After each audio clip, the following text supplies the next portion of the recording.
Good morning, guys, and welcome out to Revolution.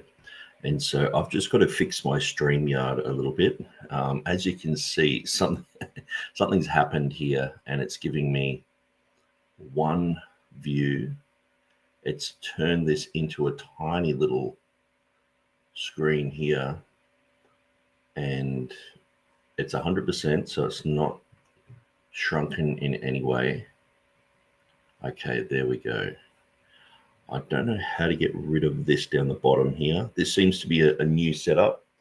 And what seems to happen is when I change the view, this shrinks right down. And so if I actually put that onto my normal view, it's shrunk right down to a thumbnail.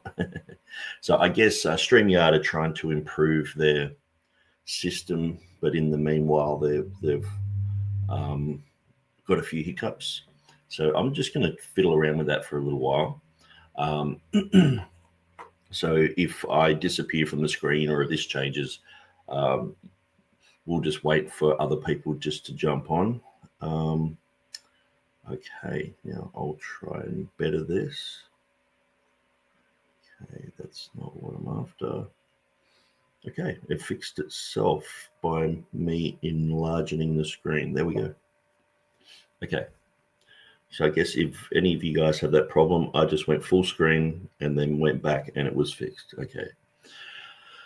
All right, so we are going to jump into studying Papyri 1. And so the first video I did, we got down to, I think it was the 7th line, where we were looking at Aminadab, and I was trying to work out what it says there. Now, one of the reasons why I'm going through this information is because I find that a lot of people talk about the papyri. You have to know about the papyri, or else you don't, James White will make much ado about this. You don't know really anything about textual criticism unless you know about the papyri. We don't know what this is dated to. People who found this said this is probably about 150 AD. Okay.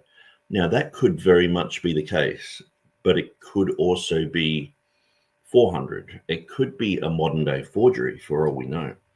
And so this is one of the reasons why I'm advocating for all of these manuscripts to be chemically tested or XRF tested, which seems to be the way to go without destroying any of the manuscript.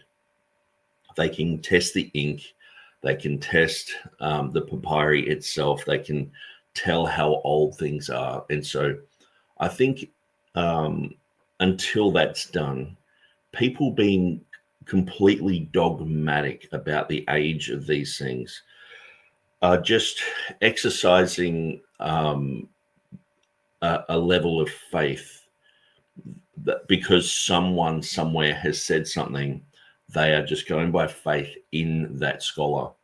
And when we know that people have been duped, entire manuscripts, archaic mark is an example I often bring up just because it's quite a popular one. And also it was considered to be related to Vaticanus. Because to find something that has any type of Vaticanus reading is rare because these things just simply weren't copied. But so to find a 13th century manuscript of Mark that had a lot of Vaticanus readings, everyone was so excited about this for many years. But then it was proven to be a forgery. And so that's something that I've always got on the table whenever I'm studying these type of things. I think to myself, well, who knows what this manuscript really is? For starters, this could just be someone writing down notes from a sermon. This could be, let's just give them the benefit of the doubt that it is old. Someone could have been copying something out of the Bible verbatim. Someone could have been copying something from a sermon. Someone might have just wanted memory scriptures, so they've written, Matthew 1 down. And so, but we don't really know what these things are. We don't know who the scribe is. All we know is that we have it with us today. the possibility of it being a forgery until it's tested is high. Every manuscript could be a forgery until it is tested. And when I say a forgery, some things like I would say that if this was tested and it was proven to be like 7th century or something like that, and papyri did go that long, there were papyri manuscripts that ended up still used, like in that era, still being made. Now, I would consider, then you wouldn't consider it a forgery. You would say, okay, it's just been dated wrong. So I guess as we go along with this study, looking at manuscripts, we're going to have to try and word things accurately. There are going to be issues of dating. So this has been said to be the 2nd century, perhaps early 3rd century, but we don't really know that. It is speculation to say it is that old, or to say that this was made in 1820 and it's fake.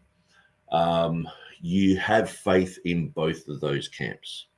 Now, I know people want this to be genuine, and this is one of the problems with having an apologetic that wants to favor Christianity over and above skepticism. So skeptics are saying, hey, we don't believe that there's any real early manuscripts, and then all of a sudden they're finding these. We've just got to be careful that we don't have a presupposition when we're looking at a manuscript, and then it just comes up on Wikipedia. Well, this is 150. We've just got to be careful with doing that, because we could be stacking the evidence in our favor. I would always suggest that whenever evidence comes our way, that we do the utmost to disprove that, because that's what people who would come against Christianity, if this is proven to be a fake, well then people who have relied on this for their apologetic, obviously they're going to look like fools, but it actually discredits Christianity. We want to get rid of all the fluff. We want to get rid of all the unnecessary things that come around the science of textual criticism, because we know that when there are fakes, when there are forgeries, and I think people have just as much faith to say that Sinaiticus is as old as it is, as to say that it is a modern day forgery. I think both camps are using faith. I think people need to be neutral about this and say, well, it could be a forgery, because when people have dogmatic faith in either, but they don't really know where, if one is like, say, for example, people who have been studying this, like Chris Pinto, Stephen Avery, there's a handful of others, David Daniels. Now, these guys are saying, this is Simonides. Simonides did this forgery, and they've done quite a lot of homework there. So I can understand someone doing that type of homework and becoming completely skeptical about that manuscript. I can understand that. But I can also understand someone looking at that, perhaps rejecting those series and saying that it is old. Now, I'm just looking at this going, look, we need to cut through that argumentation, and we just need to chemically test these, or we need to use XRF technology and scan these, because, sometimes when we're just looking at the colorization of manuscripts, and, Elijah Hixson's been involved with this, and I had a guy contact me recently, and he said he went through some of this colorization, these colorization concepts, and he went through this and asked GPT to basically pump out the colorization of the manuscripts, and to align the colors according to how they were photographed, because in some museums and in some libraries, they have different technology So they have a different color scheme. And so it might favor like a magenta or something like that, or it might favor a yellow. And so it looks brighter. Under certain lighting, it looks different. And so they've got to take all that into consideration. But when that is neutralized and they're all basically coming up with the same type of palette, they're identical. And so you can see that theories can come around because of people's visualization. They're looking at a manuscript and saying, well, that looks light, or that page looks lighter, that page looks darker. They've tampered with it. But then when you do the homework on this, they're the same. And so these type of things can fuel people's desire for this manuscript, for Sinaiticus to be a forgery. And I think we've got to be careful of that as well, because I want it to be a forgery. And I've personally, I think it's just a gamble. Like if I was to toss a coin and go heads, it's a forgery, tails, it's not. I mean, either way, it doesn't really affect my text. It doesn't affect the Textus Receptus. People like Dean John William Burgon have come against, Vaticanus and Sinaiticus for many years and have good argumentation against these manuscripts. Just like Codex Bezer, it's a corrupted manuscript, and most people reject it. Even critical text people reject it. But I think we actually are taking that by faith. So for me, I'm just remaining neutral, just waiting for people to test this. That's why when Nehemiah Gordon was testing Vaticanus, I was pretty excited about that. And that would be an interesting thing to actually reevaluate. Go back, look at what Nehemiah Gordon did, because I read through his paper. I think I did like 3 or 4 videos on that. And during that time, I realized that he was testing and comparing the distigmi or the amulets with the ink of the main text, which is very interesting. So that means he has tested the ink of the main text. So I think that all we really have to do is compare the discoveries that he's made, or the data that he got from evaluating the main text, and compare it with other literature and other artwork of that era. Because if it has other chemical compounds in it that weren't around for 1,000 years later, well, it's not a young document. And I know it was penned over, but there were certain parts that were tested that were penned over, certain parts where he was testing the underneath. So to me, when I started doing the videos on that and I went through it, I realized that all it takes is for someone who knows the chemical composition of manuscripts of that type of era, and they can compare that to what was found with the XRF technology. So it's an interesting thing. Obviously, we want Sinaiticus to be tested as well. We want Vaticanus just to be tested, not just dots and things like that. We want the whole thing to be tested. And there's no reason it shouldn't be. I guess it comes down to price. People don't want to spend the money doing it. And it's not really in the favor of an institution to have the manuscript that they've probably got in their foyer that everyone comes and looks at, and that's like a main attraction. It's not really favorable for them to have their favorite piece of artwork disproven and proven to be a forgery. And so a lot of people gravitate away from that. That's what I think anyway. The Museum of the Bible, they tested all their Dead Sea Scrolls, and they were all forgeries in 2020. And so the Dead Sea Scrolls that they had purchased, they thought they were amazing. They had them tested, fakes, modern day forgeries. And so there are modern day forgeries around. And the Museum of the Bible, they were duped to think that these were real, genuine articles. Now, kudos to them for testing it. And I think that needs to happen more often. I think with the work that Dan Wallace is doing, taking photos of these, and even in the Vatican, what really needs to be part of that work is not only just to photograph these manuscripts, but to test them while they're going through photographing. There should be like another team that comes along, tests it, dates everything about it. Even down to the tiny little dots, if it's got ink underneath, if it's been a palimpsest and there's been things scraped off, they need to test that as well, because we just want to know. When people are putting so much faith in these documents, we need to know exactly what they are. And at the moment, we're trusting in people's guesswork, and the guesswork has been wrong. And so we need to move away from that type of thing. Okay, so I'll just catch up with some of these comments here. So Bible Highlighters in the house hopes our anniversary was good. Yes, we went out last night to have some Indian food. It was fantastic.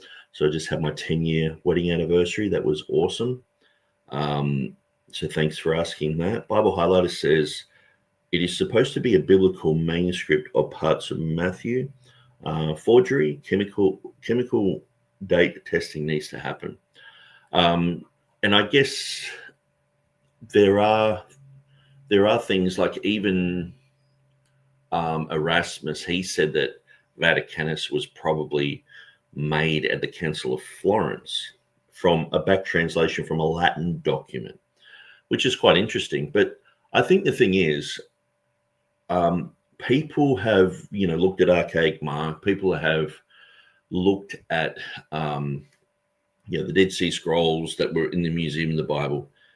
And there are some people who are skilled enough to look at something and see whether or not it is fake, or it is recent, or it is like someone like Lorenzo Valla. He spotted, without chemical testing, without XRF technology, he spotted that the donation of Constantine was a forgery.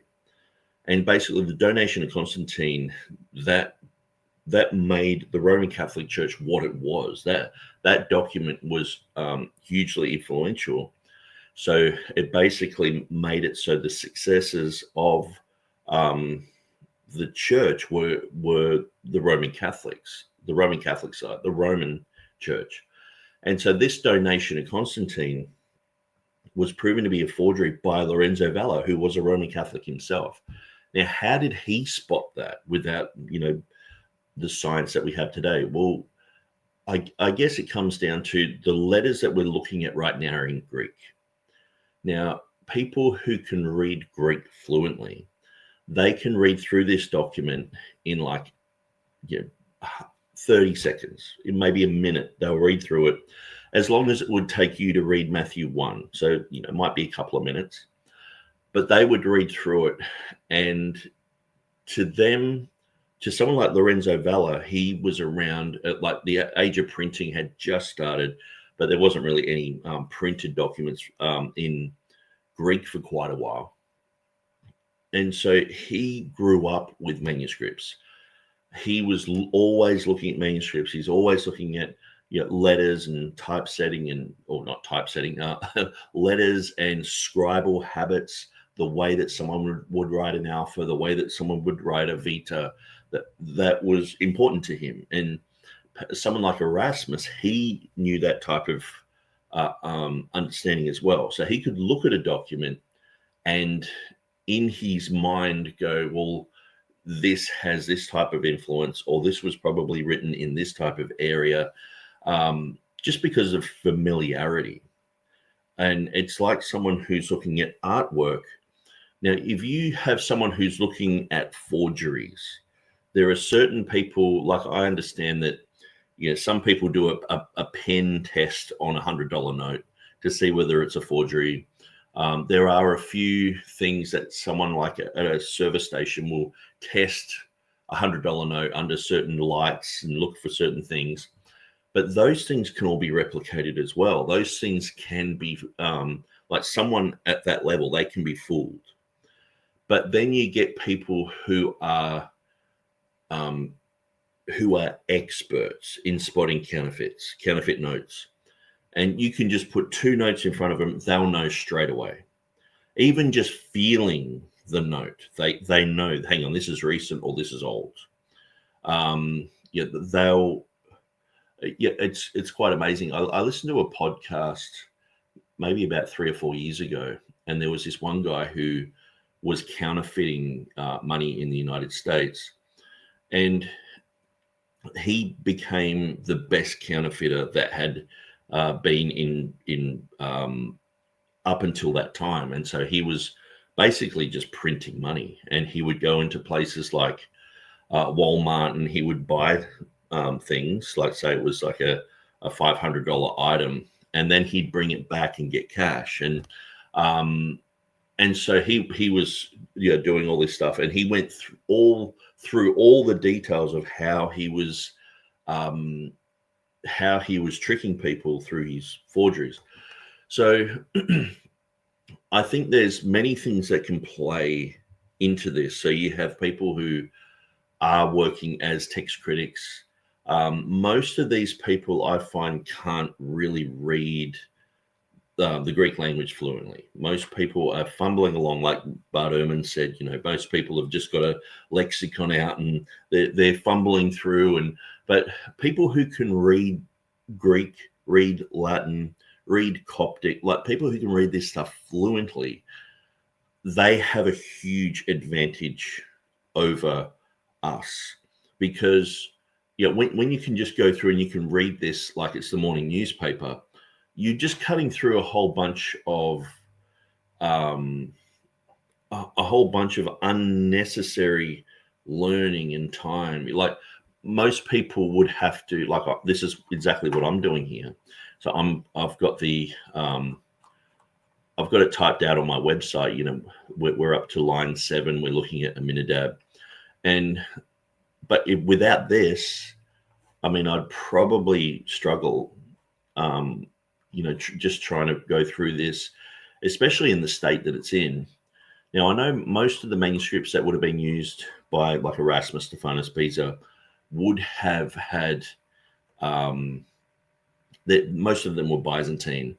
And so, but, Theodore Beza did have Codex Beza, and I'm not sure how bad that is in some sections.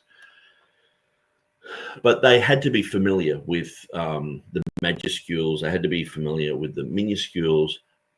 But I guess it's just, I can't even really compare it to anything, because most of us don't read Greek. Most of us, we look through this. We have to go letter by letter, picking everything out. And, we can look at that and say, okay, well, that says Rahab. But it's almost like a Sudoku type of puzzle. It's like, wow, I figured that one thing out. Where when someone like with the skills of Erasmus or Lorenzo Valla or I'm trying to think of his name, Bessarion, they would just read through this in 2 minutes. Like, imagine if this was in English and it just said, Rahab, that was basically like the King James in English. We would be able to read through this and see so much more, because it's our native language.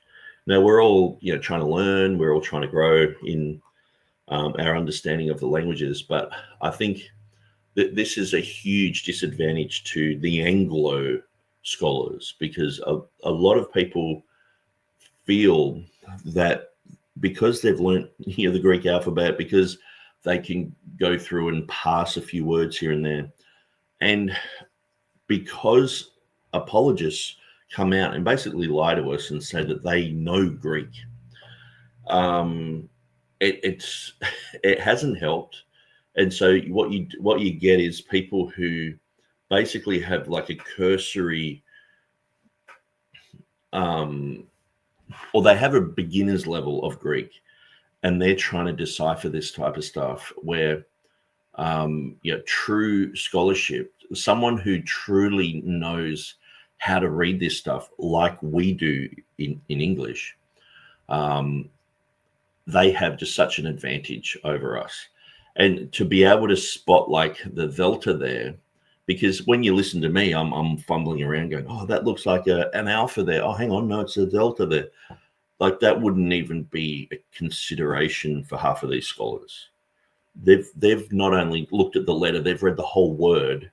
They've seen that letter, 10,000 times. They've read through entire manuscripts. And I think understanding that that's how Erasmus got educated. That's how Lorenzo Valla was educated. That's how Bessarion was educated, from manuscripts. And there is a certain thing when you're looking at manuscripts often enough, you just naturally become an expert at that.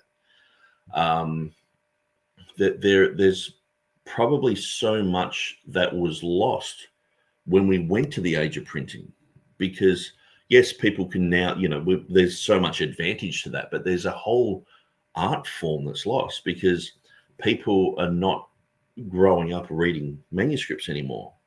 They're growing up reading printed editions, and the whole thing about having a marginal note, it's like, yeah, I've seen that marginal note in 10 other manuscripts. I know exactly what it is, or that's part of the Eusebian canon, this type of thing.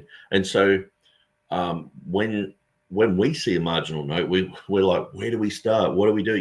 And I understand the more that you get into it, the more you can see certain things that can point you in a certain direction, and you can become familiar at it. But, if you've been reading this sort of stuff since childhood, it's a great advantage. When you look at, say, someone like Desiderius Erasmus, he was an Augustinian monk. Now, the Augustinians, oftentimes they were scribes. So he was copying Latin documents. So in the scriptorium, he would go through and basically copy the Latin Bible. And so he would be able to see where there's problems. After imagine you were just, since the age of 5, you're going through copying like the Lord of the Rings, and it's just all in manuscript form. So there's all sorts of different readings and things like that. But you eventually get to the point where you're like, hang on, the guy who did that one was really sloppy. Hang on, the guy who did that one was really accurate and paid attention to detail. The guy who did that one, or he's got marginal notes and he's trying to help in certain other ways, and this just becomes internalized. It's a type of skill that's even hard to show someone. And I guess it's like I know guitar. I haven't played guitar for a long time. Before I was a Christian, I used to play any type of difficult guitar piece. Like I'd learn classical guitar. I used to be able to play Caprice 24 by Paganini, play all metal stuff. I can play all early Metallica stuff and Pantera and all that sort of, very fast, very technical. You have to be very accurate with what you're doing. And when I listen to someone talk about playing guitar at that level, I know exactly what they're talking about because I've been there. And someone on the outside trying to join that conversation, they're at a loss. There's certain things that when you're learning a guitar solo and you're there for days and days trying to get things right and working out what type of scale it is and working out, why they went to a certain thing and, the rhythm section underneath and, the timing of something like a song just being in a different timing, a 7/8 type of timing, it can just change absolutely everything. And it becomes a skill it's almost hard to even explain to someone. It's like they don't know what I can be there with someone who, like, a really good friend of mine is a metal drummer. And so oftentimes I'll just say, oh, how's that song on Justice for All album? And it's got and he knows what I'm talking about. We're there, we look like dorks making funny noises and tapping the table, but we're talking about different timing. We're talking about all sorts of things to do with music. And someone on the outside, they're just looking at us going, that is just weird, that's strange. But that's the type of skill that someone like, Erasmus and Beza and Stephanus and, Lorenzo Valla and all these other guys I mentioned, they just have this skill that most other people can't even comprehend how skilled they were in these documents. And so here we're coming along going, oh, that's an alpha. Oh, wow, that's amazing. Okay, oh, that's not an N, that's an M. It's not a nu, it's a mu. Wow, we're going over that type of detail, and it's like it takes us forever to get there. Where these guys would have looked at this, just like someone who's classically trained to read music. A friend of mine, a heavy metal guitarist, he used to sit there and read like Mozart score. I never learned to read music. I was just a tablature guy. But he would sit there. I remember one time I went to McDonald's in Dandenong in Melbourne, and he's there reading Mozart. And he's reading along, and it's playing in his head. He's there saying, oh, look at what happens here. It goes into this type of mode, and it goes from the major to the minor here, and it goes through to a different timing. And he's talking about all this stuff that someone on the outside, they can't even. But they're like on the piano going dung dung dung. Oh, it's that note. Wow, we hit a C major. Wow, and that's what like people like myself and other people like Dwayne Green and yes James Snap Jr. and people looking at all this stuff. Yeah, we're a little bit above the average Joe, but we are probably not even 1% of what these scholars were like. Back in the time of Erasmus and Aldus Manutius. Aldus Manutius would just read through this, and he's probably looked at 40 other manuscripts that are very, very similar. And he's like, okay, well, that goes into this category. Okay, the way they've written it is like this. And sometimes, too, it might even have notations there in the margins that we don't really understand that point to age, that point to who wrote this. That maybe some scholar, 200 years before has written a note there, and we're just trying to decipher, what's going on. And these guys can see that, and they're like, oh, okay, well, that was written before this time or after this time, And so, like Lorenzo Valla, when he spotted that the donation of Constantine was a forgery, he did that by looking at certain Greek words and saying, well, these words were not in use, that this word was not in use during that time, so this had to have been written after the 7th century or something like that. And so that was how he was able to prove that it was not an original document, that it was a forgery. So amazing. How do you do that? Well, you give yourself over to this and you become an expert at it. Bible Highlighter says it would be cool if they show the video footage of the test. I'm hoping that Nehemiah Gordon continues to study these, because he, like the barrow that he would push, I know scholars are supposed to be neutral, but we all have our presuppositions. But he seems to be very interested in New Testament stuff, okay? And obviously, he's Jewish. He's believing in the Old Testament. He doesn't believe that Jesus is the Messiah, but he understands he's a very important figure. And so when he's testing things, I would actually rather someone like that because they're going to look at things that perhaps can disprove that manuscript's genuine. Or, I would rather that than someone go there trying to just gloss over everything and trying to aim for a certain ballpark where they're only just testing things that would make it so, it is 4th century.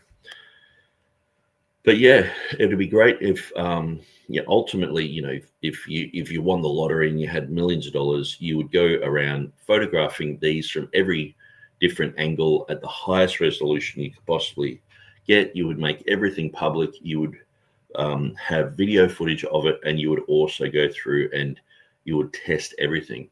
And at the same time, too, you could probably go through.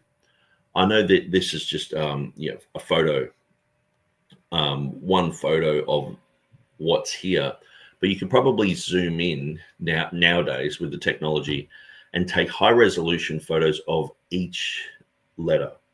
So that way you can tell if the size changes if there's a size change in a certain part of it, whether that's normal or abnormal, spacing between letters, this type of thing. And with AI, I mean, they can do facial recognition in a crowd of 1,000 people. They can pick you out. I'm sure that they could keep a database of all the letters. And so what we can also do then is see certain scribal habits and go, okay, well, this Vita here is exactly the same writing style as this other one here. And so that way you can keep a database of certain styles, but also maybe even recognize certain scribes. Handwriting experts can look at certain things and say, okay, well, that is the signature of so and so.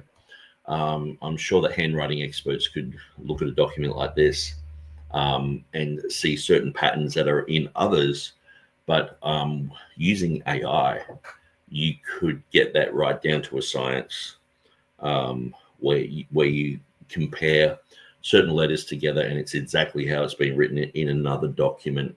So, and that would help with the aging as well, with the dating as well.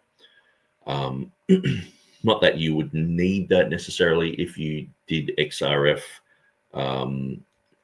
date these manuscripts.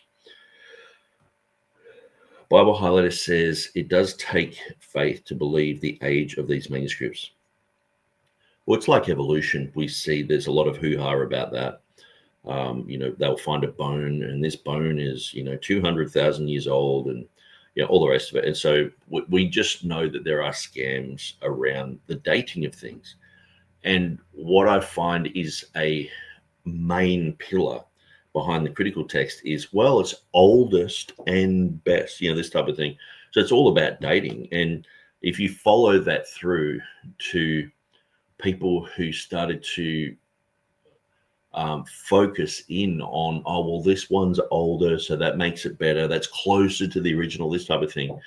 The critical text side really make much ado about that, but I think it's a bit of a scam. And when I hear people say that, I always just think it needs to be chemically tested, or it needs to be XRF tested. Bible Highlighter says, yeah, I don't really know the age of Codex B or Aleph, but I give the other side the benefit of the doubt and say it's old, even though it may not be. Yes.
Okay, sorry about that, guys. So I'm just on my iPhone. It looks like the power has been shut off through the town. I've heard a few moans and groans around the neighborhood, and so, but I was able to log on uh, back through here. So it's going to make a pretty lousy presentation on Papyri if we can't zoom in and look at all that. So, and I don't think I've ever joined on my iPhone. I just thought I'd try it. Maybe what I can do is just keep reading through these comments. Maybe the power will come back on. And so Bible Highlighter says, I'll see if I can show on stage. There we go. If it is legit, it would mean that it is a corrupted text, seeing it is an Alexandrian text type, meaning it has Alexandrian readings. And that's one of the things with Papyri 1, it was proclaimed to be closer to the Westcott and Hort text by Grenville and Hunt, the guys who found it. But when you go through and look at their reasoning behind it, there's a lot of mistakes. And so in the first sentence, it has you, which is, we would say in the Araspian North American twang, wiu, which means sun. And they've actually got, they've written that out in its full lettering, not really understanding that the first wiu or first you is in a nomina sacra form. So you would assume that the second one's going to be a nomina sacra form as well. But they actually expand it. And so it just shows you they don't really know.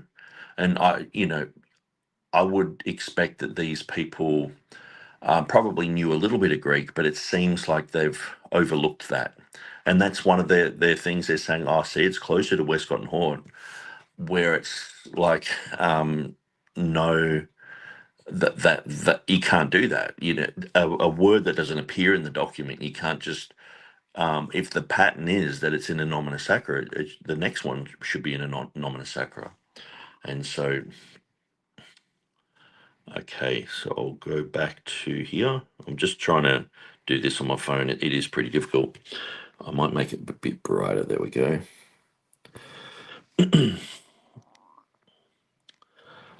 So Calvin said, I received an average $600 to $1,000 a year in counterfeit money at my business. Whether I and the bank found it, it was non-refundable, a loss.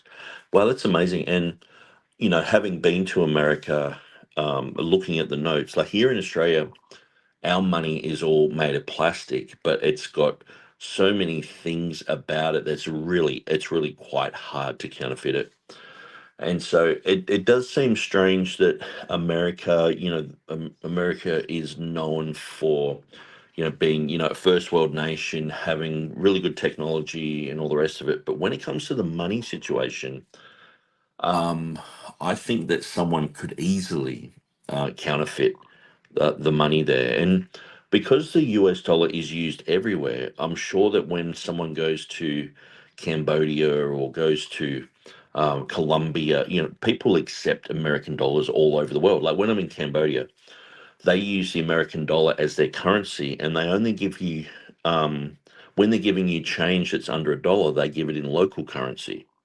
So you go around and you're paying like $5 for, a meal or whatever, and they'll give you change. It's a whole wad of their local currency. But usually you're just dealing with, American dollars. And I've often thought, like, who over there would be able to spot counterfeits? I'm sure there's people who've just flown in there, or there's probably even places where they got whole systems set up where they're just counterfeiting, and they're just going into society and putting this into the local currency. And there's a really like, what can America do about that? There's just so much, but the ability to counterfeit it seems so easy. Um, so yeah, that's quite amazing that you're dealing with that much fake money. It doesn't seem like an issue here in Australia, but maybe I'm just not caught up with all of that. Um, Okay. So I'll just catch up on some of these. Thankfully, the black pen was invented and I didn't have to worry about large bills anymore. Okay. The guy I was listening to said you can overcome the whole black pen issue. And I think he was actually using the same type of paper that the money's printed on, it was an interesting podcast. I can't find it again. I've searched quite a lot for it. But he only did like 5 years jail. He said a lot of people who he was hanging around were running drugs and doing all sorts of things. And so he was handy to have around to launder money. But he said because he cooperated, some of his friends are in jail for like 30, 40 years, and he only did 5 years. And he was out doing podcasts after 5 years, like how to do it. And I was thinking it's almost like they want people to do it.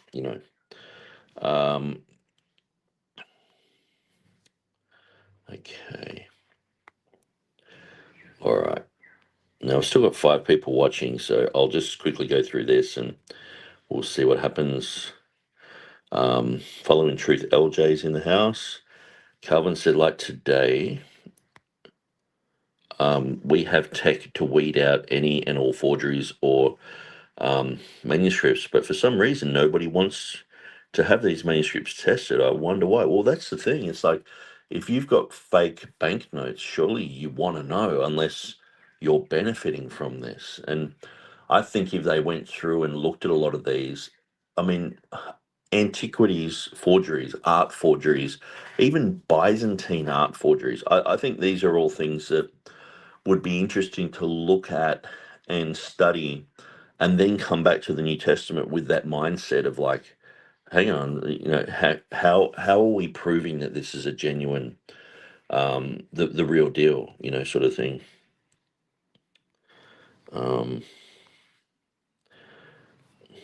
James Sheffield is in the house. Jonathan Sheffield's father. Marcion was 2nd century, yes. So oldest doesn't always mean best. Calvin Tribe with Fire says, what are those dark dots at the bottom right of the papyri? Ink drops, perhaps. I think they are, because when I put my program, actually, maybe I can still, if I turn the camera around, it'll be pretty lousy. But I mean, you can see my laptop is still working. I'm not even sure how much of that you can see, or how I would make myself bigger there. Okay, there we go. So there's the manuscript there. But yeah, there are dots, and they come up when I invert the colors. They all come up the same as the ink here. So which is quite interesting. And so does this. And this was on my second video. I was looking at this issue of an X, an I, and a C here, or a he and a iota and a sigma, and with a line above it, which means 616. So it's quite an interesting little find that I found there, which I don't think anyone else has mentioned. But okay.